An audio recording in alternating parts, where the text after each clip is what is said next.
All right, hi everybody, and welcome to your latest session for Limmud eFestival.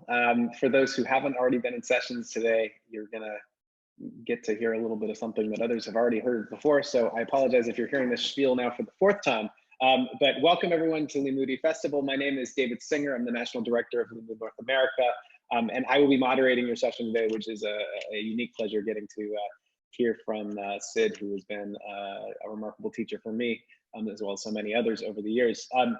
It's really remarkable to be able to be joined with all of you and more than 1,000 people. Actually, since we wrote these comments this morning and a few hours before, we're now up to 1,100, so not even 1,000 people, 1,100 people joining us today across the continent and the globe, learning together virtually during these unprecedented times.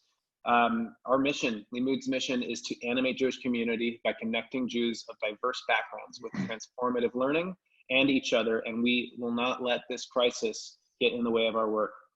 So if you enjoyed today's program, have enjoyed and continue to enjoy it, we invite you already to get excited about the next eFestival, which is scheduled for May 24th, 2 months from now, just before Shavuot.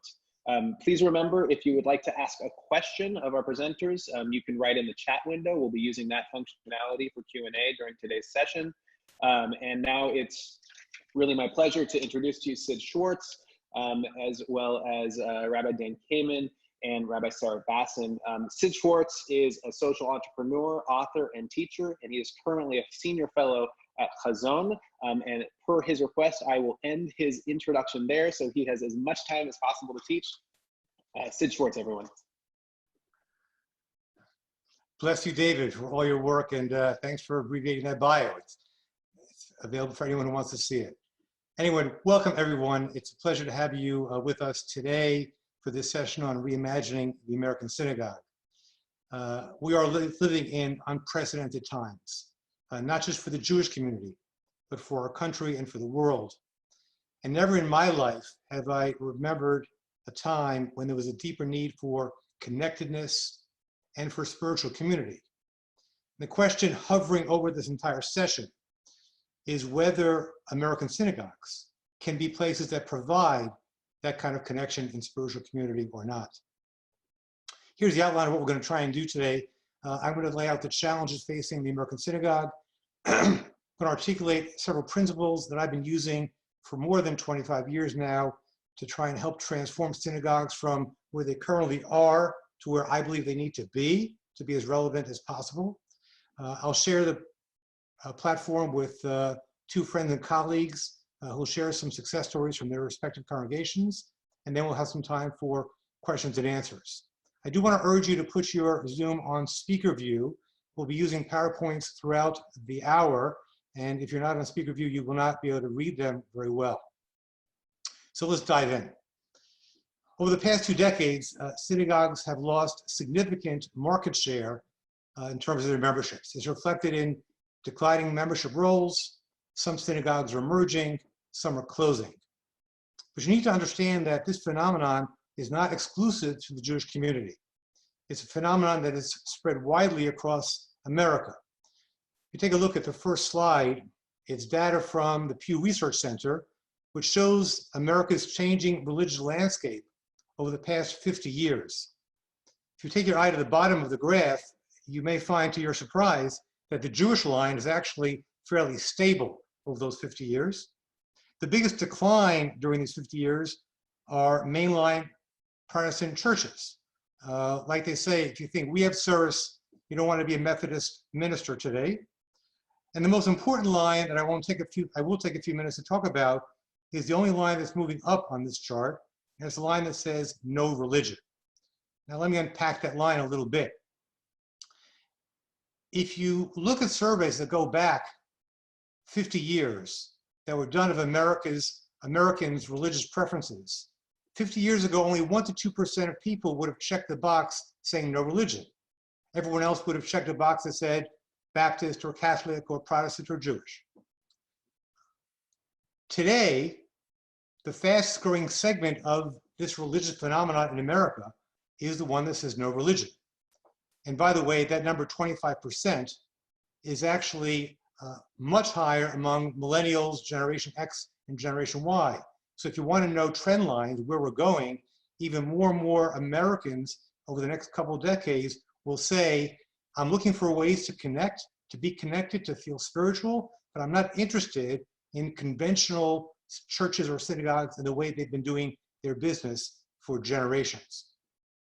Now, among the Jewish community in particular, many of the people who would check the box that says no religion are what's called SBNRs. That's shorthand acronym for spiritual but not religious. And there are many Jews in that category. And I think the question that I want to ask, and I've been asking for a very long time, is can synagogues capture Jews who say, I'm interested in spirituality, but I'm not sure I want or need religion? Let me say that despite the dire trend lines that you saw on that Pew chart, I happen to be very optimistic. And I need to explain that based on my own personal journey. I grew up as a shul kid. My parents belonged to a traditional conservative synagogue on Long Island. From the time I could walk, I was walk with my dad to shul every Shabbat morning, so it became in my blood. I was sent to an Orthodox yeshiva as a child. I worked my way up through the ranks running Jewish youth groups and Jewish summer camps. And in my young adult years, I became quite influenced by Reconstructionist ideology, or was ordained as a Reconstructionist rabbi in 1980. And from the time I decided to become a rabbi, I started to ask the question, what is the work that American synagogues have to do? What business are American synagogues actually in? And are they doing it well? And from the beginning of my rabbinate, I've been experimenting with new models about how to do spiritual community. Partly, I think that's because having spent so many years as an informal Jewish educator, I found that most synagogues had nothing in their toolbox that approximated the basic tools of informal Jewish education. And that's a big problem, and I'll come back to that a little bit later. In 1988, I was privileged to be the founding rabbi of Adat Shalom Reconstructionist Congregation in Bethesda, Maryland. The congregation today, where I still have the pleasure of leading some services and teaching, is now a home for close to 500 households. And I and the handful of people who worked together with me and my wife to build Adat Shalom were quite intent on creating a synagogue that was different from all the other synagogues in our neighborhood, and there were many. Our goal was to create a home for spiritual seekers, the kinds of people who go outside of the Jewish world to feed their spiritual hunger. And sure enough, in the first decade of Adat Shalom, more than half the people who joined would tell us in conversations and in focus groups that they never had any intention of joining a synagogue. They never felt it was something they would need. And yet they found within Adat Shalom a group of fellow travelers with whom they could both become more fully human and more fully Jewish. Our success at Adat Shalom led me to be interested in thinking about this question on a broader national scale. I started looking around the country for other synagogues from other movements that were similarly having some success attracting such spiritual seekers. And the result of that research and that study was my first book, which is entitled Finding a Spiritual Home: How a New Generation of Jews Can Transform the American Synagogue. In that book, there's one big idea and 4 principles that I've used ever since in my work with dozens of synagogues across North America and with literally hundreds of rabbis and rabbinical students. The idea is this: is it possible to take institutions that might have been created 30, 50, 75 years ago that are essentially functioning as transactional institutions, and can we transform them into compelling spiritual communities that I like to call covenantal communities? Let me explain about what I mean by that. Most American synagogues that are on the landscape today were shaped by sociological factors that were at play in the years immediately following World War II. The 1950s and 1960s was a time of the greatest growth in American Jewish life, numbers, and the creation of new synagogues. During that period of time, Jews were leaving the cities and moving out to suburbs, which were far less dense in terms of Jewish demographics than were the urban areas that they left. As Jews came to the suburbs, they looked around and they saw their neighboring Protestant churches, Methodist, Episcopal, Baptist, or Catholic. They too wanted to create something for themselves, and synagogues literally became for Jews ethnic faith spaces. Many Jews used the synagogue as a way to better acculturate into American life. That was actually the American way. It was an American thing to do, to join a faith community, a congregation, and Jews did so. In addition, these Jews who moved to the suburbs were intent on making a good living, earning enough money to send their kids to college so that their future could be better than their own. They did want their children to have a positive Jewish identity. They did want them to have a bar bat mitzvah. And that is why most Jews moved to the suburbs in the 50s and 60s were willing to pay a fair market price, think synagogue Jews, in return for an array of goods and services that they felt they needed. But some things have changed. Things have changed radically.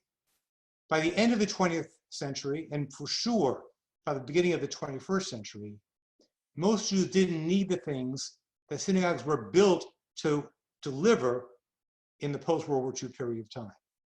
For sure, third or fourth generation Jews did not need the synagogue to help them acculturate into America. They're acculturating very well, thank you very much. In addition, many of the most desirable offerings of synagogues, be they life cycle functions, adult education classes, social affinity groups, that Jews wanted could be acquired in the marketplace at a far lower price than it would cost to join synagogues.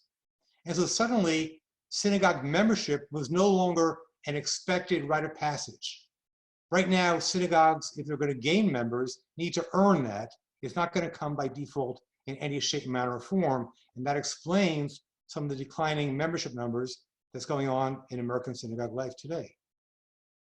So the question we need to ask is, if Jews can acquire all those goods and services without a synagogue membership, what is it that Jews actually need?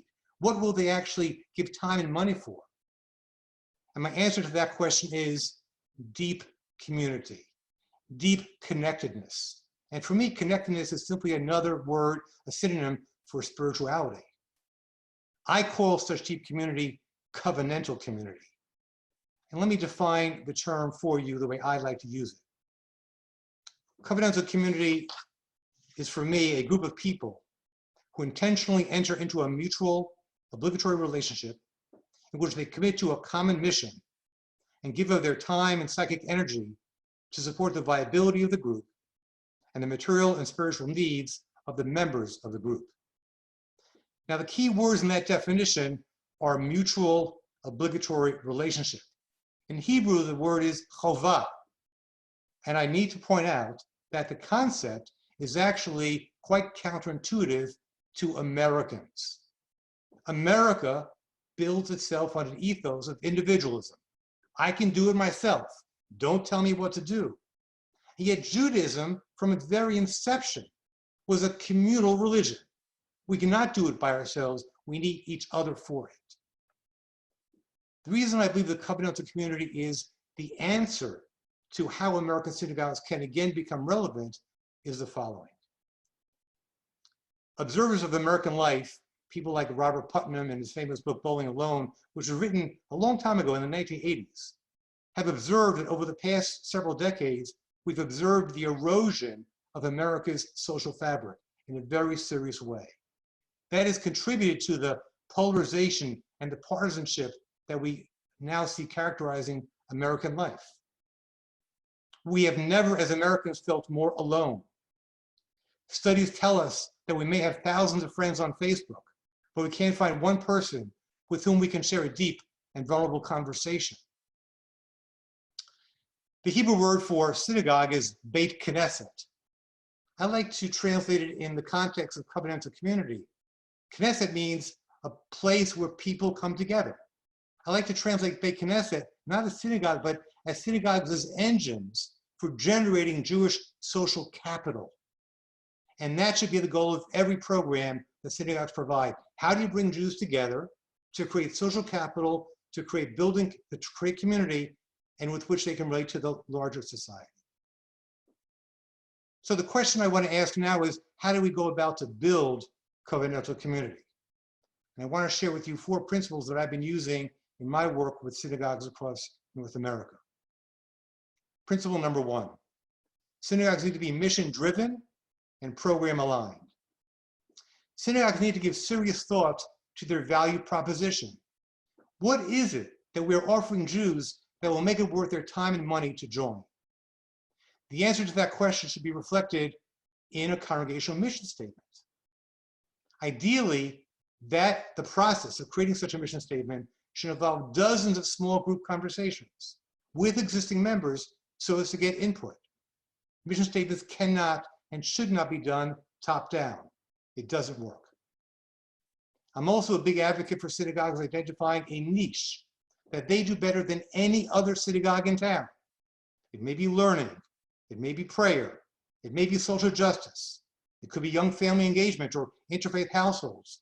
Doesn't mean that's the only thing you do, but to identify yourself with some niche is one of the ways that you create a value proposition which should be reflected in your mission statement. And as synagogues evolve in their programming, you need to constantly judge whether your program mix is consistent with your communal mission statement. Principle number 2, I call it maximalist authentic Judaism.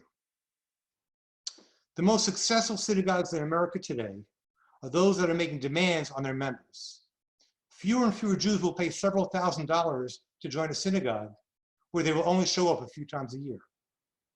Nor can synagogues continue to function like private country clubs, where all members look alike, live alike, and think alike.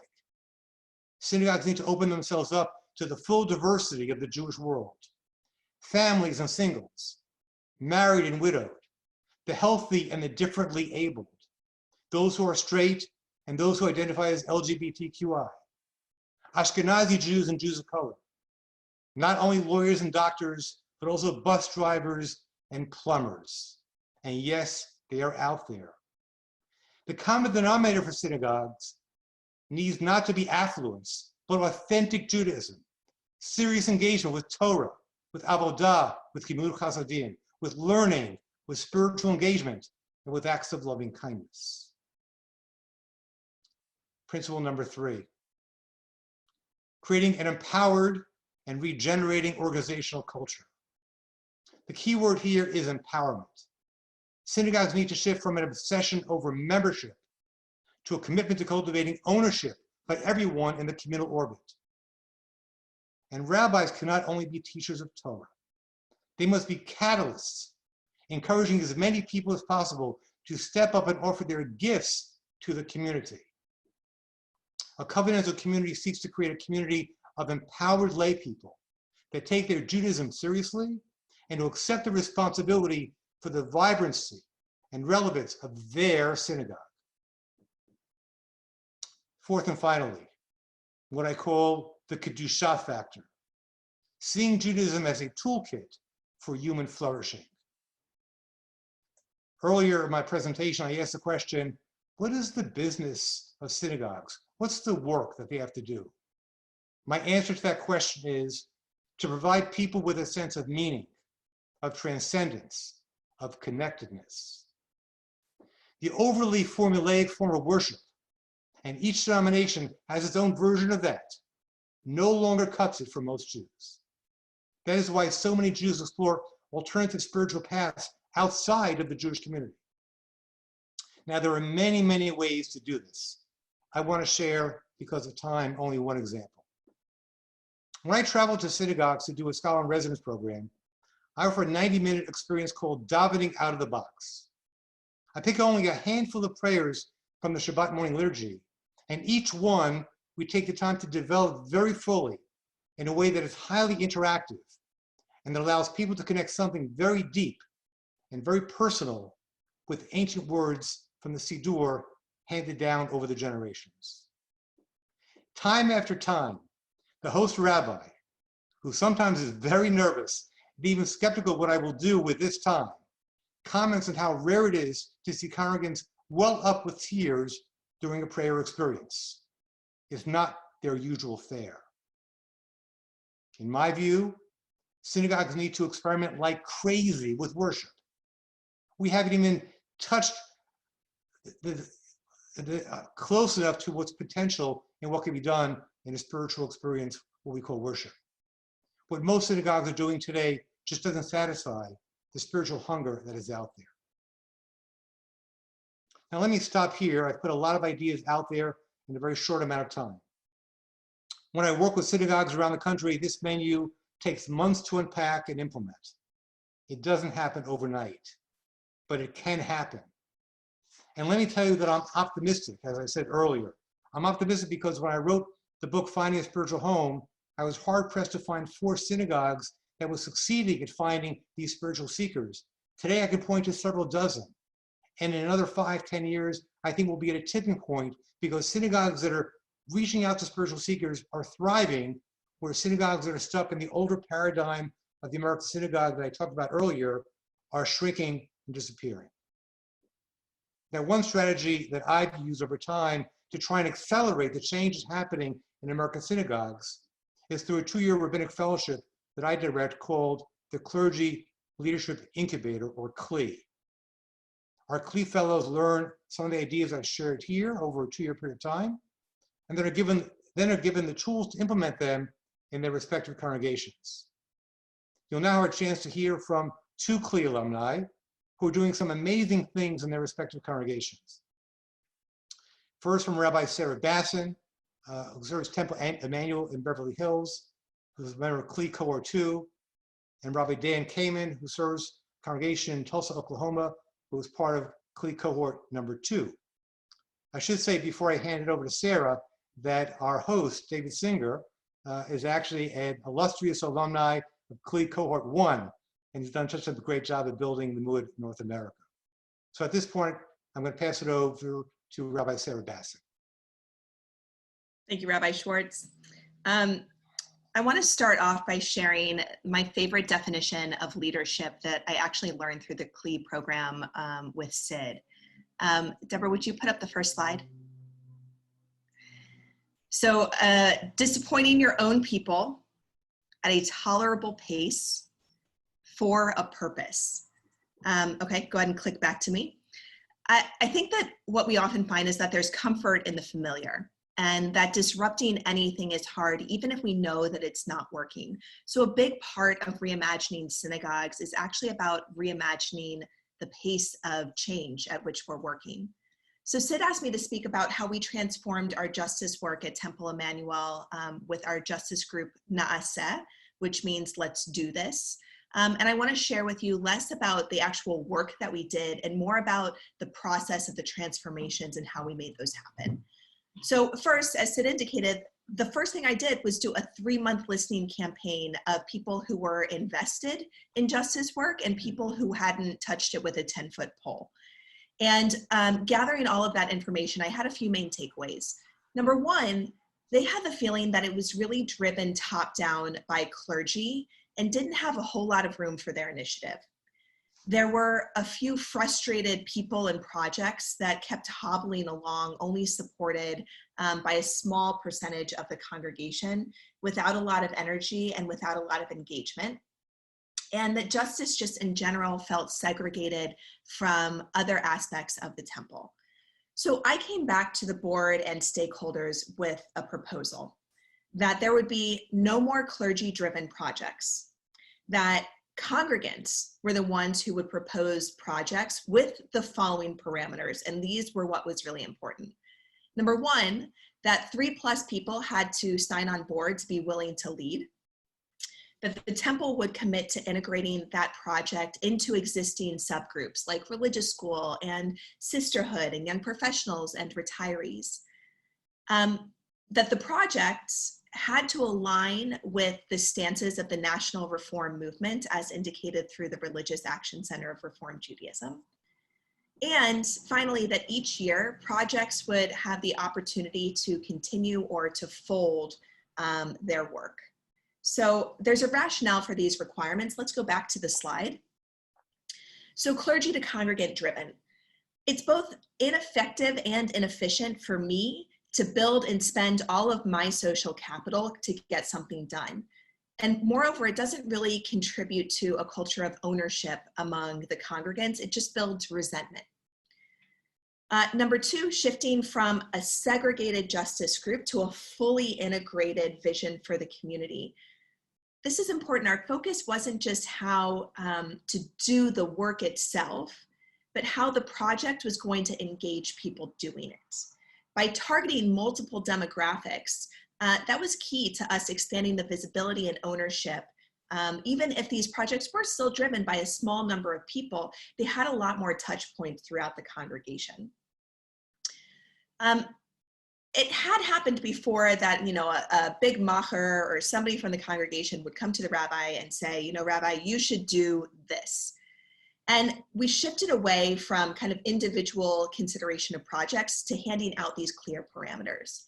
And whatever I could, I shifted away from me, right? It took pressure off of me in saying no to somebody who wasn't willing to put in the late work. And the parameters also gave us a lot more political leeway because it was the reform movement determining what was acceptable, not me.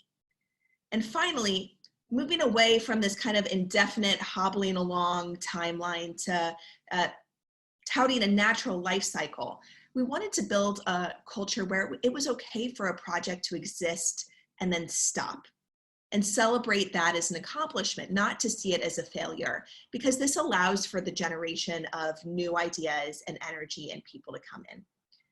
So for NASA in any given year, for our justice group, we have between 3 and 5 projects that are active, like gun violence prevention, homelessness, drought response, environmentalism, you name it. And I want to share the story of our refugee and asylum seeking focused group. Let's go ahead and go to the second slide. We actually built on the work of another synagogue. The original start of this was not our idea. Stephen S. Wise Temple sent supplies to displaced Syrian civilians in a project that they call the Big Fill. So with their permission, we reached out to our lay leaders who were interested in this project. They convened 12 other faith communities across Los Angeles, really, by the way, downplaying our synagogue's ownership of this, to collect and send medical supplies, clothing, toys, food, etc. Within our synagogue, the way that we purported that we pushed this out was by having a number of different subgroups take responsibility for collecting a particular item.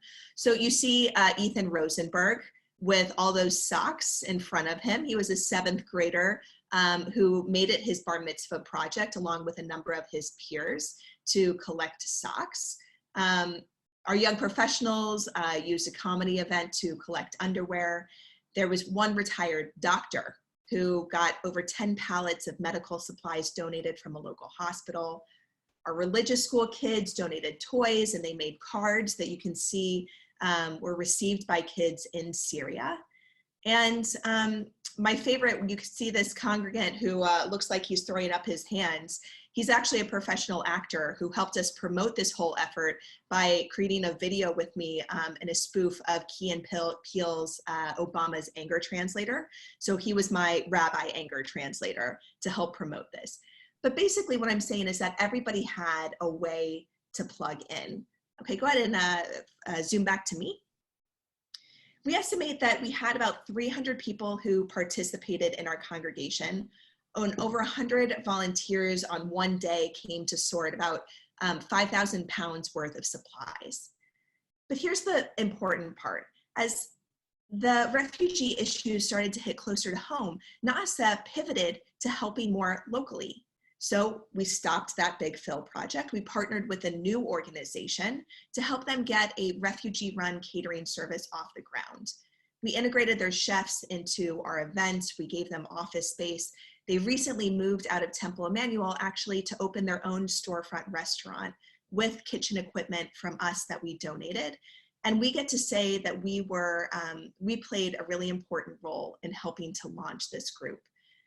The most important thing that's come out of all of this is that Temple Emmanuel now has a reputation as a justice congregation. Like, that is something that we are known for. And it's something that our community internally owns with pride, even if they only participate at a nominal level. Na'a said the justice group structure is nimble, it's responsive, it's integrated into our identity. It builds on this regenerating culture that Sid emphasizes. And perhaps the highlight for me is that it's actually less work because I'm not the one who's doing everything. That's it. Dan, we'll go over to you now. Rabbi Dan Kamen.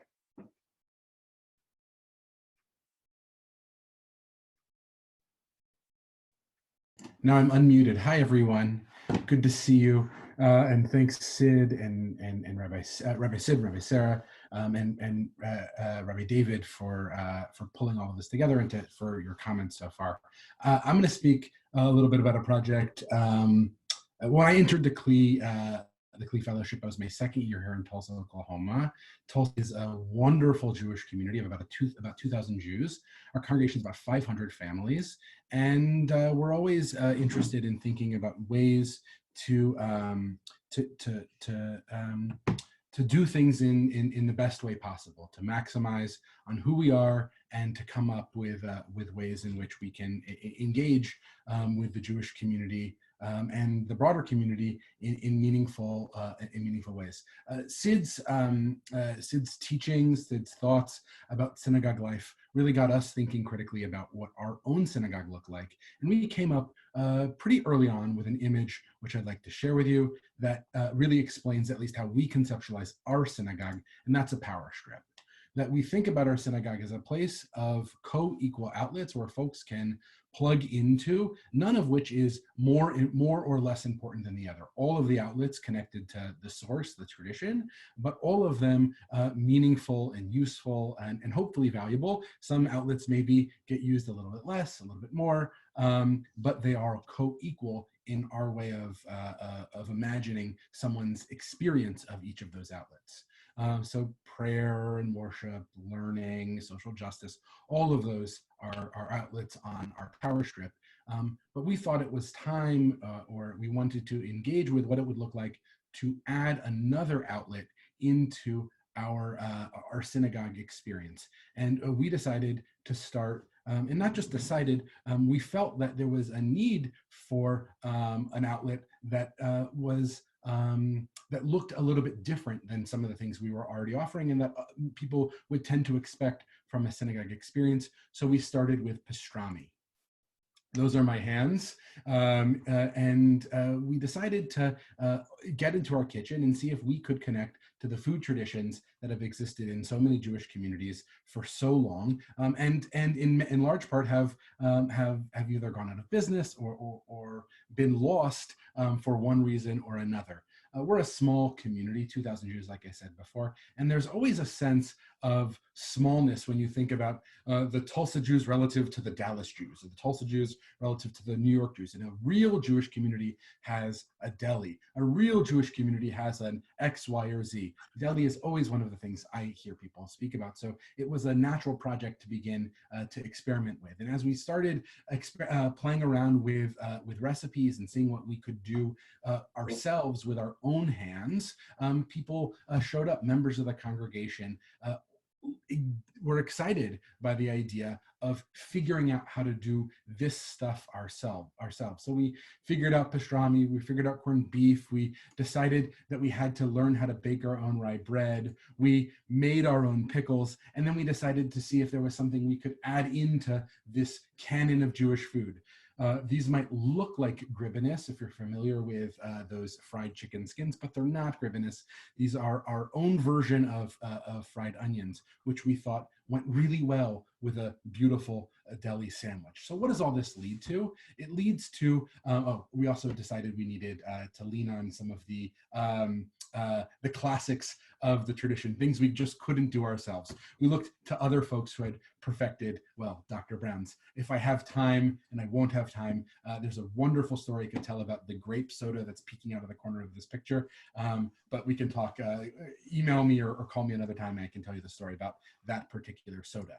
But what we decided to do with this knowledge we gained, this authentic maximalist Jewish knowledge we were able to build as an institution, is to set up a table, set up a space, a pop-up restaurant in the front hall of our synagogue.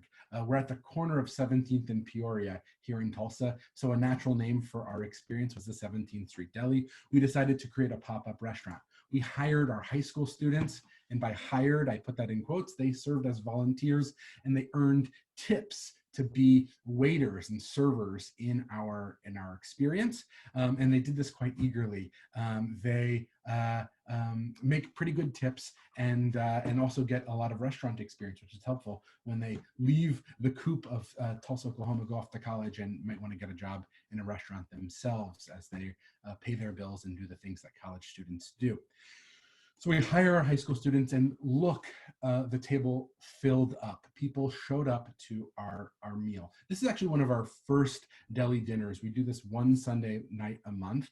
And around this table is largely members of our own congregation. When we started advertising it, it was folks who knew us, who knew about the things we were doing. And of course, the Jews showed up for pastrami and corned beef and all of those things. But what we quickly found was that we did this month after month after month, and we were able to expand and expand and expand, is that our clientele was not just the Jewish community. At this point, we've been doing this for 4 years, once a month for 4 years.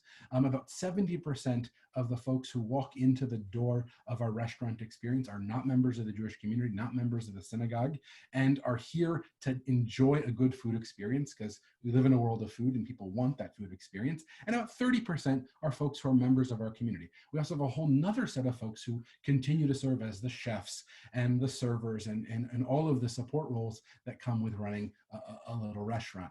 This is the meal we serve. We make everything except for, well, the Dr. Brown's, but I gave that away. We serve it to them, we put it in front of them, and people were pretty happy. We decided to make more food, and people continued to be happy. What I mean to communicate and what I hope to communicate in this, as we've reimagined our synagogue, is what I think, or at least one outlet of our synagogue, we've kept doing everything else we were always doing. But we've also added a new way for people to engage, both from the broader community and from the folks who are already within the walls of our institution, but might not have found their own role. Anywhere from an immigration lawyer for Catholic Charities to a pharmaceutical sales rep to an emergency room doctor. Those are the folks who are in the kitchen cooking this food. And then we have a whole clientele of folks who get to know our synagogue in the larger Tulsa community because of this experience which we provide. I want to return to that number I started with, 2,000 Jews in Tulsa, Oklahoma. It's about 1 million in the metro area. We're a very, very small minority. But something significant can happen when on Monday morning, a lawyer goes into their office, and in the cubicle next to them, someone says to them, their office mate says, "Hey, I was at your synagogue last night, and I had a delicious pastrami sandwich." The loneliness of the Jewish experience for us as Tulsa Jews can begin to fade a little bit. And there's a way in which we can connect with one another and feel like we are a stronger, more vibrant community. There are also other metrics which I can share with you in other forms and perhaps in Q&A, but I think I'm out of my own 7 minutes. Thanks for listening. And I'm sorry that Zoom doesn't yet have smell-o-vision or taste-o-vision. Dan, thanks so much. Great. People's mouths were watering there, and I think they were asking, how do you make it work financially? Maybe we can answer that in the Q&A. Let me just say thank you, Sarah and Dan, for those great presentations. Just the tip of the iceberg about some of the amazing things that rabbis are doing all around the country. Let me make one final comment and show you a slide, and then we're going to go to quick Q&A. The key thing I want people to hear is, I get calls from rabbis all the time saying, "Sid, give me an idea for a program that can help transform my synagogue." And my answer always is not programs, it's principles. Each of the 4 principles that I articulated earlier could be manifested with dozens of different program ideas. You got 2 great ideas here from Sarah and Dan that each embodies some of the principles that I talked about earlier. I want to give you a reference on the slide right here. On the CLE website, we are running a monthly blog on synagogue innovation. It's free. Go to the site. There you see the URL. Sign up for it. First of every month, you'll get in your box some amazing things being done by rabbis all around the country. because this is a trend of moving synagogues into covenantal communities that is accelerating now. And hopefully you want to be part of it. Hopefully you're in congregations, either as the rabbi or as a lay leader in the congregation, that can help move that thing forward. On the CLE Forum website and on the Innovation blog, there are over 50 articles of amazing ideas that you can kind of take and start to try and make happen in your communities. So I invite you to sign up there. And at this point, I'll pass it back to David to moderate the Q&A. Thank you, Sid. Thank you, Sarah. Thank you, Dan. We have a few questions have been typed in, but I invite everyone to ask their questions. You can type it into the chat window. If you don't see the chat window, there's a button that says chat right below Sid's chin right now. And if you click that, it'll open up a window where you can type your questions. The first question coming from Elise is to Dan, and there's a question about the cost of the deli and how you make that financially viable. Yeah, we charge about $18. We charge $18 a person at this point for the prefix meal. When we started, we were actually charging $25 a person. One of the largest costs of running any restaurant is labor, but we keep that cost incredibly low because all of our labor is volunteers. We make decent profits. We're not at the same level of high margin restaurants. Although I would say on average, we make about $500 every time we do one of these dinners. We're covering the cost of our ingredients and our supplies, and everything else gets covered, and the rest comes in as revenue for the institution. The reason we went down from 25 to 18 was actually feedback from our board of directors. We were very eager and happy as business people to be selling egg salad sandwiches for $25 or any of these things. We were making lots of money, and our board raised an important question of should we be just profiting, and to what extent should we make sure that our experiences that we create are accessible to all. One of the other things we do, in a way we cover this for members of the community who might not have the same means to even spend $18 on a meal for themselves, is that anyone who volunteers with the deli eats for free. So all of those high school students, anyone who's in the kitchen, anyone who does any of those support roles, they can come and be a part of it. So it's one of the ways that the money does not become a barrier to the relationships which we want to create in the synagogue. Dan, if I can follow that up, there was a question. I think ultimately the crux of it is do you have fears as a synagogue that by programming around food, right, you're distracting from what may be the religious foci or sort of broader interests of a synagogue's work? I don't see that myself. I have a lot of anecdotal stories of folks feeling closer to our community for one reason or another because of this project. One of my favorite stories is one of I got a call from a guy in Broken Arrow, Oklahoma, who needed knishes. He called our deli line. His wife's birthday was coming up, and he just Googled around and found us.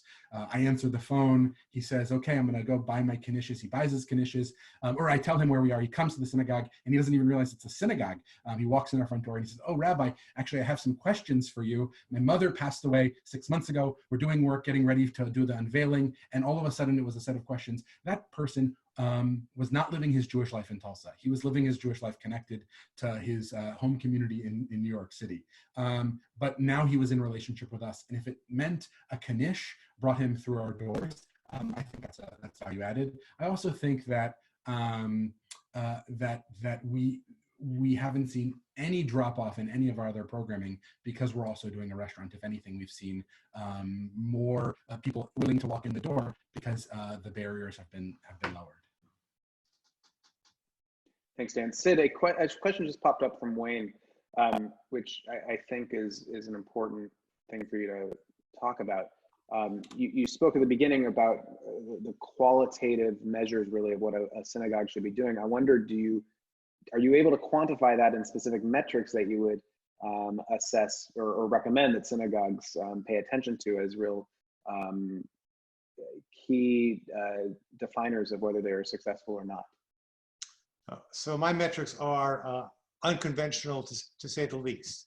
There are tons of studies out there that can show you graphs about how many people are members of synagogues or not, and the declining rates and the like. I'll give you just 3 things that I look at which tell me whether a synagogue is actually moving towards covenantal community. One is heterogeneity. I don't like synagogues that look alike, think alike, act alike. I want the most diverse kind of collection of people that will tell you you're doing something right. Number 2, how well are synagogues getting people into each other's homes, not just into the synagogue, because you want to create deep, thick covenantal community. Once you put a person in your room, whether it's a Shabbat dinner or Havdalah or a Hanukkah party, your relationship to them changes radically than if you're sitting in a pew next to them or even share a kiddush with them at shul. And the third thing I would point out is, and this is how people are growing as Jews. Are they growing as human beings and as Jews as a result of their experience? If it's simply feeding into people's need for regularity and what they're used to, it will serve a decreasing number of Jews. There is a population of Jews who are, I call them loyalists. They're the ones who are on the board, who've been in the synagogue all along, who are friends with the rabbi. You will satisfy them, but that group is shrinking.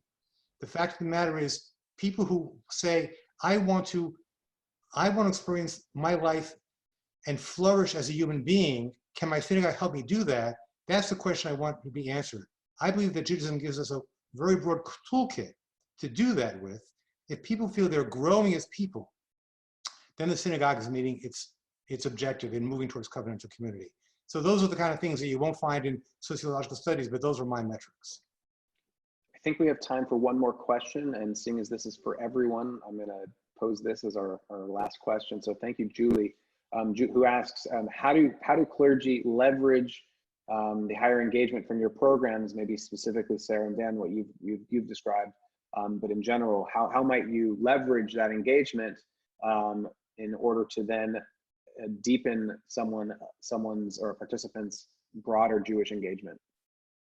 So I want to take a first stab at this in 2 directions. One is to say that first, when people have one deeply nourishing and building experience as part of a community, it opens them up to start to ask other questions or to open other doors for other means of engagement and openness to stepping into a space that they might not have otherwise. I say that, but I also want to put a caveat with that I think that sometimes rabbis in particular really have an approach around, well, how can I get people to do more Torah study, or how can I get people to show up at services? And I'm not convinced that that's the right metric. I'm a firm believer that religion is here to serve us, not we are here to serve religion. And as soon as you start to try to shoehorn people into a particular experience that they should be getting out of the congregation, then that's about your agenda, not about the people's agenda, right? I think there's a lot more listening that we need to do as clergy and as people who are cultivating this community to help to figure out what is it that they actually need, and not just to try to fill butts and seats on Friday nights or Saturday mornings. Now, of course, services and learning can be very integral and important parts of people's Jewish experiences. But if that's not where people are naturally going, then those experiences themselves also need some level of reevaluation or transformation that's going to go through this process of listening, reinventing, rebuilding, reimagining. So I'll leave it there.